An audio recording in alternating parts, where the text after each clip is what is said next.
The Velthri had ruled the stars for 12,000 years.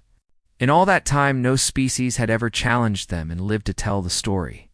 They stood 9 feet tall, with bodies covered in black armor that grew from their own skin. 4 arms ended in claws that could cut through metal like paper. Their eyes glowed red in the darkness. And their teeth were designed for one purpose only: to tear flesh from bone. Every species in the galaxy knew the truth. The Velthri were the apex predators. They were the alphas. They had conquered 347 different species across thousands of worlds. 29 species had been completely erased from existence because they had dared to fight back. The others had learned to bow their heads and serve the Galactic Council. A weak gathering of surviving species had stopped trying to oppose them long ago. Now they simply paid tribute and prayed that the Velthri would leave them alone. Fear was the only language the galaxy understood, and the Velthri spoke it fluently. On the Velthri homeworld of Keth Prime, the High Dominarch Kethferal sat upon his throne of bones. He was the supreme ruler, the strongest of the strong, chosen through combat that had killed his 7 brothers. He had led the Dominion for 300 years, and in that time he had never known defeat. He had never even known worry. So when his advisors brought him news of a small blue planet on the edge of the galaxy, he barely looked up from his meal. Another primitive world, his chief advisor reported. They call themselves humans. Soft bodies, no natural weapons, short lifespans. They have only recently discovered how to leave their own planet. Kethferal made a sound of disgust. How recently? Less than 200 years ago? Great one. The Dominarch laughed. The Velthri had been traveling between stars for 50,000 years. These humans were infants, barely crawling out of their cradle. They would be easy prey. Send a subjugation force, he ordered. 50 ships should be enough. I want the planet ready for harvesting within 1 cycle.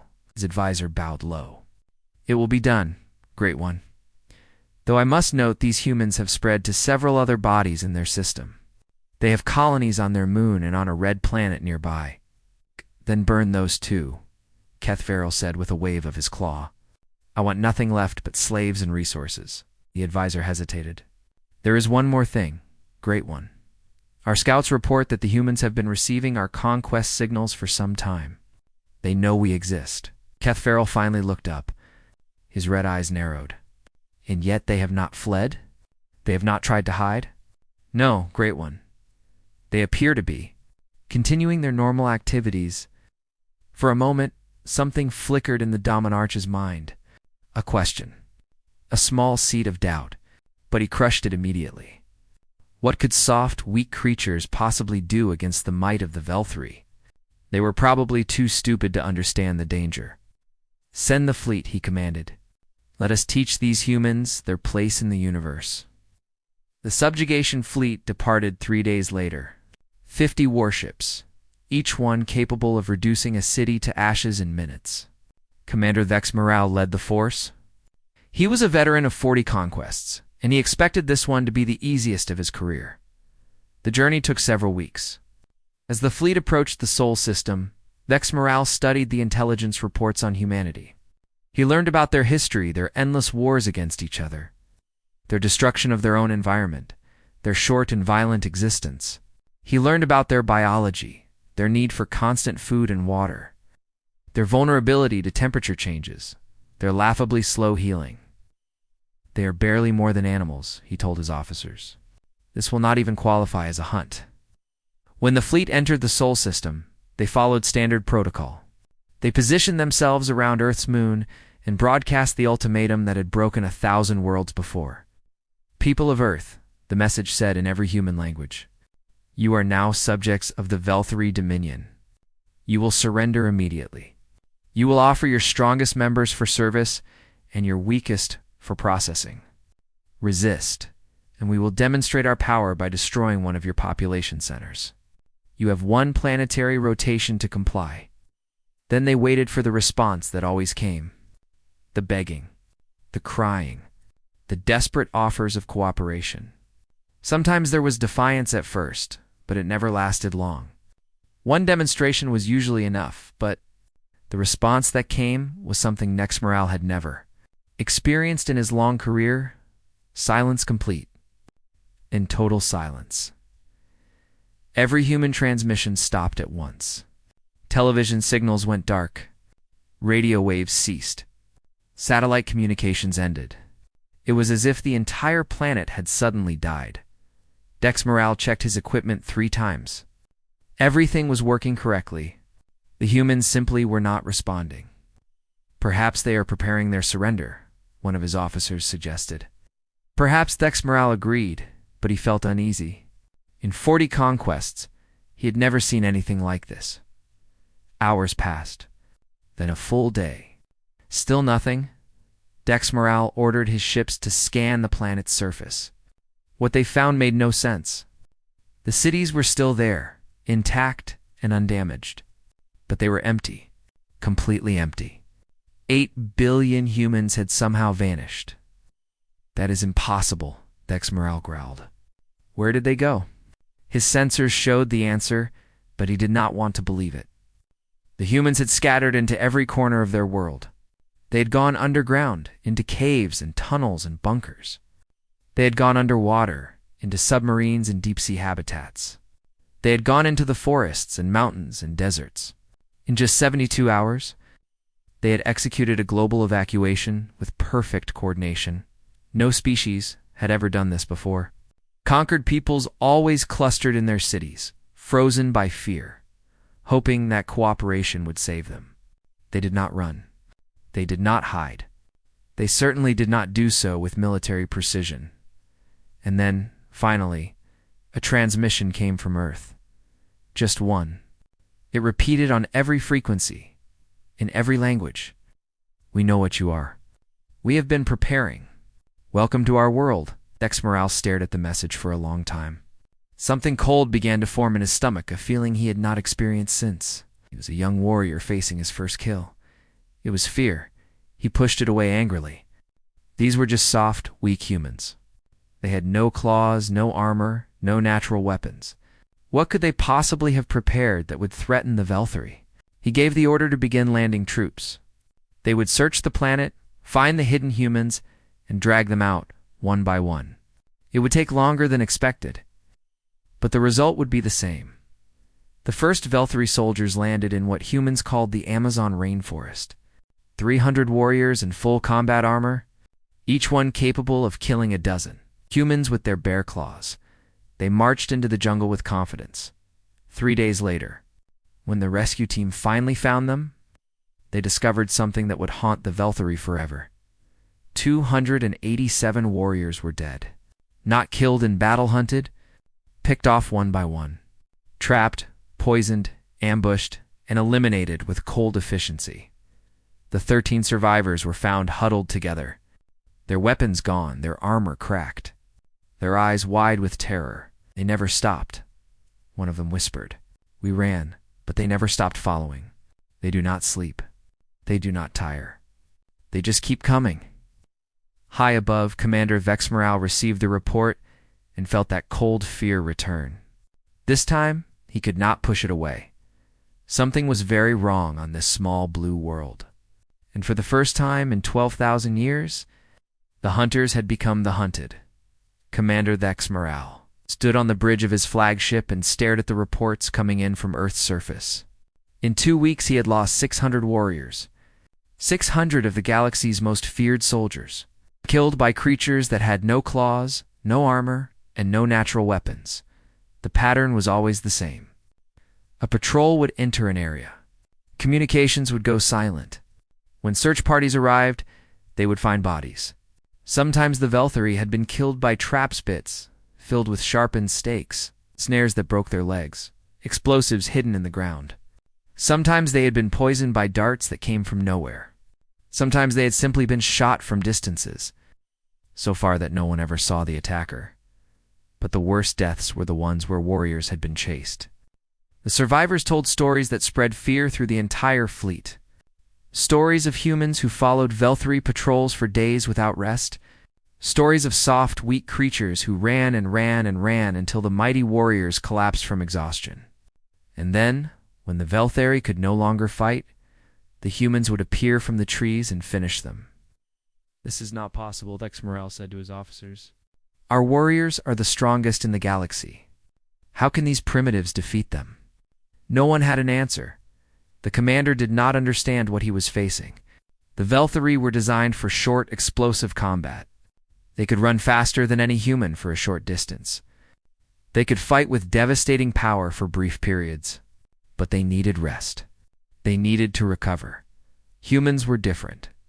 Millions of years ago, on the hot plains of Africa, their ancestors had learned a different way to hunt. They could not run as fast as their prey, but they could run longer. They would chase an animal for hours, for days if necessary, until it collapsed from exhaustion.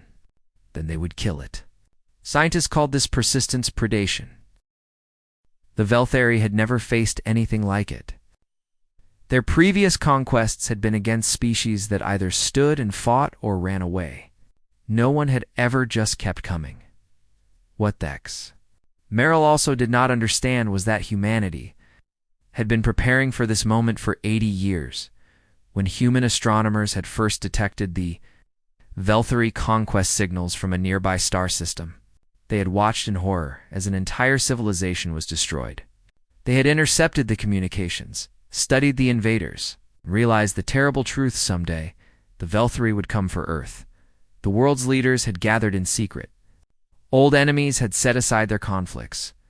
Resources had been redirected. The greatest minds on the planet had worked together on a single goal-survival. They had studied every piece of information they could gather about the Velthari. They had learned about their biology, their tactics, their psychology. They had designed weapons specifically to hurt them. They had trained soldiers specifically to fight them. They had built underground cities and hidden bases. They had prepared for a war they knew they could not win through strength alone. And they had developed a strategy based on a simple truth: the Velthari expected their enemies to be afraid. They expected surrender or desperate, disorganized resistance. They did not expect patience. They did not expect planning. They did not expect prey that had spent decades learning exactly how to kill them. Down on the surface, in a bunker deep beneath the Rocky Mountains, General Sarah Chen watched the same reports that troubled Commander Vex morale. But she was not troubled. She was pleased. "Phase 1 is complete," she told her staff. "They know we can hurt them. Now we begin Phase 2. Phase 2 was psychological warfare. The Velthari began finding things in the jungle. Messages carved into trees, written in their own language. "We see you. We are watching. Run." They found images, drawings of Velthari warriors being killed in various ways. The artwork was detailed and accurate. They found the heads of their fallen soldiers arranged in patterns, circles, lines, symbols. That meant nothing to humans, but everything to Velthari, ancient warnings from their prehistoric past. When they themselves had been prey, morale on the Velthari ships began to collapse. Warriors who had never known fear started jumping at shadows. Sleep became difficult. Rumors spread of human ghosts that could walk through walls and kill without being seen. Commander Dex Morale ordered his forces to withdraw to orbit. He needed to think. He needed to plan. He needed reinforcements. His message to High Dominarch Keth Verrill was carefully worded. But the truth was clear: the subjugation of Earth was not going as planned. The Dominarch's response was immediate and furious. "You have 50 warships and 300,000 warriors. The enemy has no fleet, no advanced weapons, and no armor. Explain to me how you are losing." Dex Morale could not explain. He did not have the words for what he was experiencing. How could he tell his supreme leader that his warriors were afraid of creatures they could crush with one hand? "I am not losing, Great One," he replied carefully. "But this species is different. They fight in ways we have never seen. They do not behave like conquered people should behave." "Then stop trying to conquer them," Keth Verrill said. "Burn them. Reduce their world to glass. Leave nothing alive." It was the order Dex Morale had been waiting for. He had tried to take Earth intact, as protocol demanded. But if the Dominarch wanted destruction, he would deliver destruction. The fleet moved into position. Weapons charged. Targeting systems locked onto the major human population centers, or rather, where those centers had been before the humans. Abandoned them. But then something happened that changed everything. As the first weapons prepared to fire, alarms screamed across every Velthari ship. Something was approaching. Many somethings, from behind the planet's moon, from within the asteroid belt. From hidden positions throughout the solar system, ships began to appear. Human ships. They were smaller than Velthari vessels. They were built from different materials. They looked crude and primitive compared to the elegant warships of the Dominion. But there were hundreds of them, and they were armed. Dex Morale stared at his sensors in disbelief. This is impossible. They had no fleet. Our scouts confirmed this. His tactical officer's voice was shaking. Commander, analysis of their ship design suggests they have been building these vessels for decades. They were hidden, waiting. The humans had known. They had known the Velthari were coming, and they had built a secret fleet while pretending to be helpless. Every space agency, every nation, every private company on Earth had contributed. The construction had happened in underground facilities, in the dark side of the moon, in the asteroid belt itself, and now, as the Velthari prepared to burn their world, the humans had revealed their trap. A transmission came from the human fleet. It was a woman's voice, calm and steady. Velthari Commander, this is Admiral Chen of the United Earth Defense Force. You came to our home expecting sheep. You found wolves. You have one chance to withdraw. Take it. There will not be another. Dex Morel wanted to laugh. A fleet of primitive ships threatening the might of the Velthari? It was absurd. It was insulting, but then he looked at his warriors. He saw the fear in their eyes. He remembered the reports from the surface how 600 of his best soldiers had been systematically hunted and killed by creatures with no claws. For the first time in his long career, Commander Vex Morel hesitated, and in that hesitation, the humans saw weakness. The first missiles launched from the human fleet before the Velthari could react. The battle for Earth had begun. The first hour of the battle was chaos, Veltehari. Commanders had spent thousands of years perfecting their tactics. They knew exactly how to fight, how to position their ships, how to overwhelm enemies with superior firepower. Every officer was trained from birth to follow the sacred doctrines of war that had never failed. The humans did not follow any doctrine the Velthari recognized. Human ships did not form battle lines. They did not advance in formation. They scattered like insects, moving in patterns that seemed random but were anything but. Small groups of 3 or 4 vessels would dart toward the Velthari fleet, fire their weapons, and disappear before return fire could find them. The Velthari ships were larger, more powerful, and better armored. A direct hit from their main cannons could destroy a human vessel instantly, but they could not hit what they could not track. They are too fast, a Velthari weapons officer reported, frustration filling his voice. By the time our targeting systems lock on, they have already moved. Commander Vex Morale watched the battle unfold on his tactical display. Red dots representing his ships sat in perfect formation. Blue dots representing humans swarmed around them like angry insects, never staying still, never giving his gunners a clear shot. This is not how war is fought, he growled. They have no honor. They have no discipline. But they were winning. In the first hour, the humans lost 12 ships. The Velthari lost 8. The numbers seemed to favor the Dominion, but Vex Morale knew the truth. He had started with 50 warships. The humans had nearly 300. They could afford to trade losses. He could not. Worse still, the human tactics were disrupting his command structure. Velthari doctrine required all decisions to flow from the top down. Junior officers did not act without orders. When the enemy moved in unexpected ways, they waited for commanders to tell them what to do. Human captains did not wait for anyone. Each ship operated independently, making decisions in real time. They communicated through encrypted signals that Velthari systems could not break. They adapted to changing situations instantly. What looked like chaos was actually something the Velthari had never encountered: distributed intelligence. 3 hours into the battle, the humans changed their strategy. They stopped attacking the warships directly. Instead, They began targeting communication arrays and sensor platforms. Dexmoral realized what they were doing too late. They are blinding us. All ships, protect your sensors at all costs. But the warning came slowly through the chain of command, and by the time it reached every ship, the damage was done.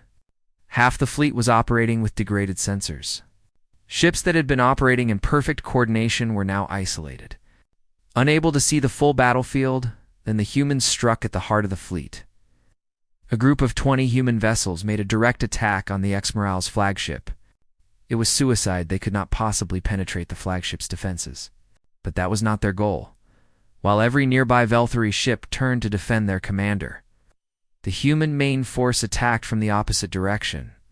17 Velthari warships were destroyed in 3 minutes. Dexmoral roared with rage. They had used his own fleet's loyalty against him. They had made his ships cluster around him for protection, creating the perfect target for a massed attack. "They are reading our tactics," his first officer said quietly. "They know what we will do before we do it." It was true. The humans had spent 80 years studying the Velthari. They had analyzed every battle, every conquest, every tactical decision the Dominion had ever made. They knew the doctrines better than some Velthari officers did, and they had designed their entire strategy around exploiting the weaknesses in those doctrines. By the 6th hour, the battle had turned into a nightmare. The Velthari fleet was scattered, blind, and confused. Ships that had never known defeat were being picked apart by smaller, weaker vessels that refused to fight fairly. Dexmoral made a decision that would haunt him forever. He ordered a retreat. "Fall back to the outer system," he commanded. "Regroup at the gas giant." It was the right tactical decision. His fleet needed time to repair sensors, restore communications, and reorganize. But it was also the first retreat in Velthari military history. No commander had ever given such an order. No fleet had ever run from an inferior enemy. The surviving 31 ships limped away from Earth, chased by human vessels that never seemed to tire. The humans did not try to destroy the retreating fleet. They just kept following, keeping pressure on, never letting the Velthari rest.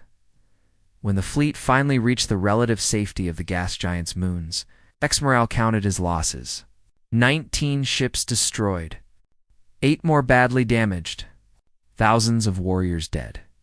And they had not killed a single human on the ground or seriously damaged. Earth's defenses. His transmission to High Dominarch Kethveril was the hardest message he had ever sent. "Great one. I must report a tactical setback. The humans possessed a hidden fleet. Their fighting style is unlike anything we have encountered. I have withdrawn to regroup. I request reinforcements." The Dominarch's response came quickly, and it was not what Dexmoral expected. "You have brought shame upon the Dominion. You have fled from creatures without claws. However, your failure has revealed the truth. These humans are a threat that must be eliminated completely. I am sending the full war fleet. 4,000 ships. We will burn their world, their colonies, and their secret shipyards. When we are finished, no one will remember they ever existed." Dexmoral felt relief wash over him. 4,000 ships. The largest fleet assembled in 3,000 years. Not even the humans could stand against such force. But deep in his mind, a small voice whispered a warning. The humans had been preparing for 80 years. They had built a secret fleet. They had developed tactics that defeated the mighty Velthari. They had remained calm while facing extinction. What else had they prepared? Back on Earth, Admiral Chen received intelligence reports about the incoming fleet. 4,000 warships. More firepower than humanity had ever faced. More than enough to reduce Earth to rubble 100 times over. Her staff looked to her with fear in their eyes. They had won the first battle, but this was something else entirely. This was the full wrath of an empire that had conquered half the galaxy. Admiral Chen studied the reports for a long moment. Then she smiled. "Good," she said. "They are bringing everyone. That means when we break them here, there will be nothing left to threaten anyone ever again." Her officers stared at her. "Admiral, with respect, how can we possibly defeat 4,000 ships? Chen pulled up a star map on the main display. It showed the Sol system, the Velthary fleet's projected route, and dozens of other markers scattered across the region. "Who said anything about doing it ourselves?" She replied, "Make the call. Tell our friends it is time." Across the galaxy, in hidden places and conquered worlds, encrypted messages began to arrive. Species that had been crushed under Velthary rule for centuries received a simple communication, the same words that humanity had sent to their oppressors. "We know what they are. We have been preparing. Join us." The Alphas were coming to finish what they started.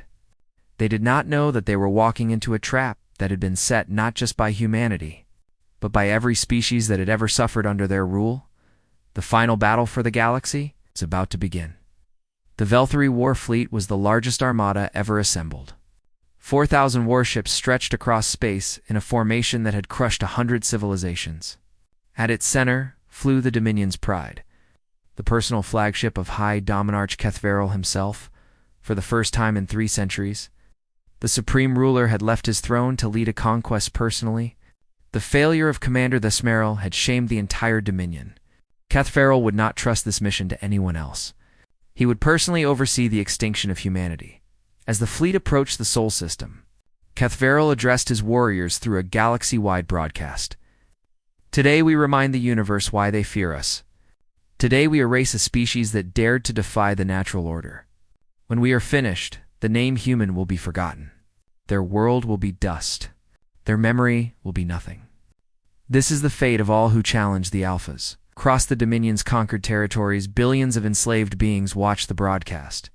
For most of them, it was just another reminder of their helplessness. The Velthary were invincible. Everyone knew this. The strange reports from Earth were surely exaggerated, but some of them had received other messages. Secret communications from a species they had never met. Promises of freedom. Requests for patience. Wait, the messages had said. Watch what happens. When the time comes, you will know what to do. The Velthary fleet entered the Sol system, expecting to find a desperate enemy preparing for a final stand. Instead, they found something strange. The human fleet had retreated. Earth's orbit was empty. The moon bases were dark. The asteroid shipyards appeared abandoned. "They're hiding again," Commander Thesmeril reported from his position in the fleet. "They know they cannot defeat us in open battle." Kethveril made a sound of disgust. "Cowards. All of them. Begin the bombardment. Reduce their world to glass." The fleet moved into position around Earth. Weapons charged. 4,000 ships prepared to unleash enough firepower to crack the planet's crust. Then the first explosions began. They came from inside the fleet itself. Ships that had been operating perfectly suddenly lost power. Others exploded without warning. Confusion spread as Velthary commanders tried to understand what was happening. "We are under attack," someone shouted. But from where? The answer became clear when the first small objects were detected moving through the fleet. They were too small to have been noticed during approach, just a few meters across. Painted black, drifting silently among the asteroids and debris, the humans had seeded the entire approach route with autonomous weapons. Mines that waited for the right moment. Drones that activated only when surrounded by targets. Kethveril watched in horror as ship after ship fell to weapons they had not even seen. Find them. Destroy them. But the weapons were too small and too numerous. For every drone the Velthary destroyed, 10 more activated. The humans had spent decades preparing this trap, and the Velthary had flown directly into it. Then the human fleet appeared. They did not come from one direction. They came from everywhere, rising from behind Earth, merging from the asteroid belt, dropping down from above the system's plane. 300 human ships. The survivors of the first battle, plus new vessels from hidden shipyards, surrounded the Velthary fleet. But they were not alone. Behind the human ships came others. Strange vessels of unfamiliar design, ships that the Velthary had never seen before, and ships they recognized all too well. "Those are Morvathi cruisers," Commander Thesmeril said, his voice barely a whisper. "And Axiom vessels, and ... Great ones above, those are Kethanal ships. Our own colonists? The Morvathi had been enslaved by the Velthari for 2,000 years. Their world had been stripped of resources, their people forced to work in mines and factories. But in secret, they had been building ships, hiding them. Waiting for a moment exactly like this, the Axiom Collective was supposed to be extinct. 3 centuries ago, the Velthari had hunted them to the last individual lore, so they believed. In truth, the crystalline beings had fled to the darkest corners of the galaxy and rebuilt their civilization in secret. They had sworn to return one day. When the Alphas finally met an enemy that could challenge them, the Kethanel were the greatest shock of all. They were Velthari colonists who had settled distant worlds generations ago. They had watched the Dominion become cruel and corrupt. They had seen what their species had become, and they had chosen a different path. Now they fought alongside the enemies of their own kind. Keth Farrell stared at the tactical display in disbelief. His 4,000 ships were surrounded by a coalition of species that should not exist, should not have ships, and should not be fighting together. How is this possible? He demanded. These species hate each other. They would never cooperate. Admiral Chen's voice came through on all frequencies. That is where you were always wrong, Dominarch. You thought the galaxy was about competition. You thought survival meant standing alone at the top, but we learned something different. We learned that the greatest strength comes from working together. Every species you conquered, every world you burned, every civilization you tried to destroy, they remembered. And when we reached out to them, they answered. The battle that followed would be remembered for thousands of years. The Velthari fought with desperate fury. Their warriors were still the strongest individual fighters in the galaxy. Their ships were still the most powerful, but they were outnumbered, outmaneuvered, outhawed at every turn. The coalition forces had trained together in secret for years. Human tactics coordinated perfectly with Morvathi engineering and Axiom technology. Ships from species that had never met before fought as if they had been allies forever. And they fought with something the Velthari had never understood: hope. For 2,000 years. The Morvathi had dreamed of freedom. For 3 centuries, the Axiom had planned their revenge. For longer than anyone could remember, countless species had prayed for someone to stand up to the Elpas. Now that day had come. They would not waste it. The battle lasted for 11 days. 11 days of constant fighting across the Sol system. Ships were destroyed on both sides. Warriors died by the millions. The wreckage of vessels from a dozen species filled the space around Earth, but slowly, inevitably, the tide turned against the Velthari. Their rigid command structure could not adapt to an enemy that attacked from all directions with different tactics. Their warriors, trained for overwhelming victory, did not know how to fight from a position of weakness. Their faith in their own superiority made them hesitate when they should have retreated. On the 11th day, High Dominarch Kethfaral looked at what remained of his fleet. Of 4,000 ships, fewer than 800 remained. Most were damaged. All were exhausted. The coalition had lost ships, too many of them. But they had started with more, and more kept arriving. Word of the battle had spread across the galaxy. Every conquered species that had hidden a ship or kept a weapon was racing to join the fight. We cannot win, Commander Thexmoral said quietly. Great One, we must withdraw. We must save what remains. Kethvarel wanted to argue. He wanted to order one final glorious charge. But he looked at his warriors, saw the defeat in their eyes, and knew the truth. The alpha predators of the galaxy were losing. Retreat, he commanded, the word tasting like poison. All ships retreat to Keth Prime. The surviving Velthari fleet turned and ran. Behind them, the coalition let out a cheer that crossed species barriers and language differences. They had done the impossible. They had broken the invincible, but Admiral Chen did not celebrate. She watched the retreating fleet on her display, her expression thoughtful. Admiral, one of her officers asked, should we pursue? Chen nodded slowly. Yes, but not to destroy them. We are going to follow them all the way home. And then we are going to show the galaxy that the age of the Alphas is truly over. The coalition fleet began to move, following the broken Velthari armada across the stars. The hunters had become the hunted, and there was nowhere left to run. Keth Prime had never known war. For 12,000 years, it had been the untouchable heart of the Velthari Dominion, the homeworld, the sacred place. Enemies did not come here. Enemies died long before they could ever dream of reaching these skies. Now, for the first time in history, alien ships orbited the Velthari homeworld. High Dominarch Kethvoril stood in his throne room and watched the fleet through the massive windows. The coalition had followed his retreating ships across dozens of light years.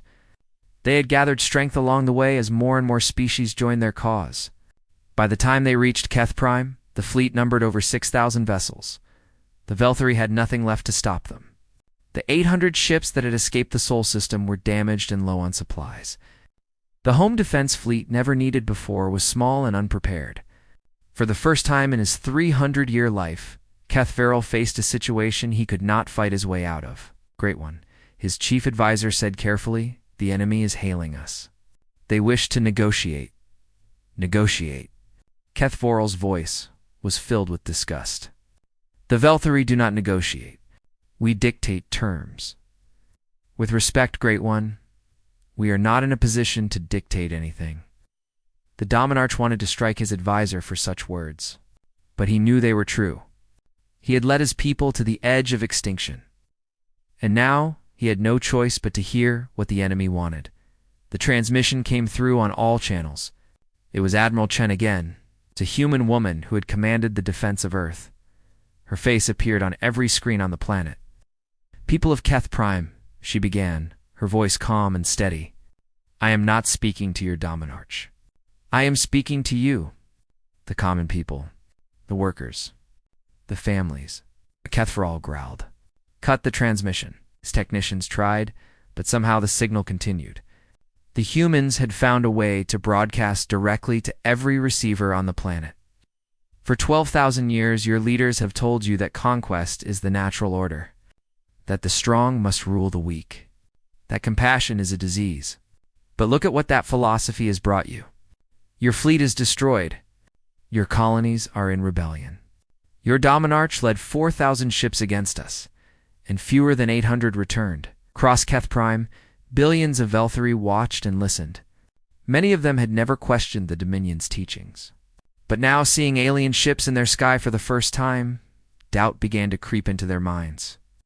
We did not come here to destroy you, Chen continued. We could bomb your cities. We could burn your farms. We could do to you exactly what you have done to so many others. But we choose differently. We choose to show you that there is another way, Kethvoril snarled. This is weakness. They could not defeat us in battle, so they tried to defeat us with words. But his advisors were silent. They had seen the battle reports. They knew the coalition could have pursued the retreating fleet and destroyed it completely. They had chosen not to. That choice confused the Velthari more than any military tactic could. Here are our terms, Chen said. The Velthari Dominion will dissolve. All conquered species will be freed. Reparations will be paid to those who suffered under your rule. Your military will be reduced to defensive forces only. And your leaders, those who ordered the extermination of entire species, will face justice. Never, Kethvoril shouted at the screen. We will fight to the last warrior before we accept such humiliation. Chen seemed to hear him, though the transmission was one way. We know your Dominarch will refuse. We know he would rather see your species destroyed than admit defeat. So we are not asking him. We are asking you, the common people of Keth Prime, you have a choice to make. The transmission showed images from around the galaxy, conquered species celebrating their freedom, coalition ships delivering food and medicine to worlds that had been stripped bare by Velthari extraction, former enemies working together to rebuild what had been destroyed. The galaxy is changing, Chen said. The age of conquest is ending. The age of cooperation is beginning. You can be part of it, or you can follow your Dominarch into extinction. The choice is yours. The transmission ended. For a long moment, silence filled the Dominarch's throne room. Then Kethvoril turned to his military commanders. Prepare our remaining forces. We will launch a final attack.